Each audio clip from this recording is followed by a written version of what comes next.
Thanks for buying a Trashbots kit.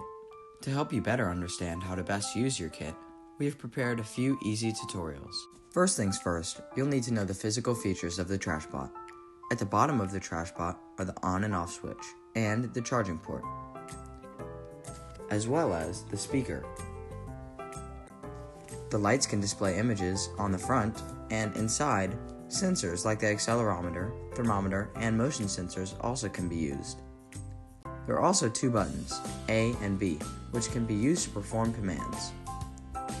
On the side, there are two motors, left and right, as well as plates you can attach pucks and other items to.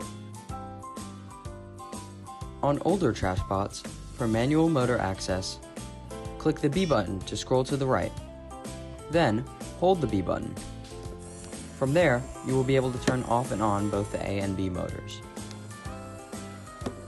To turn off manual motor access, hold down the B button.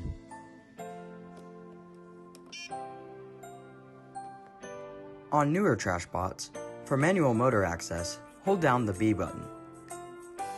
Once you see this screen, you will be able to manually turn off and on both the A and B motors. To turn off manual motor access, hold down the B button. To begin programming, go to trashbots.co/tblocks and click here to begin coding. You can also go to the Trashbots programming app on your device. Once your Trashbot is connected, click the top right corner of your programming screen and then click Search for Robots.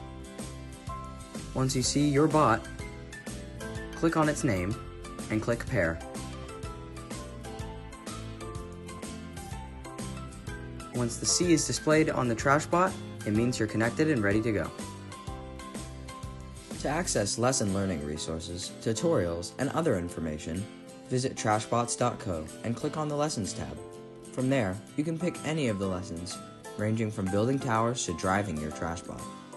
Now that you know how to properly manage a Trashbot, you can program whatever you like. Have fun and get creative.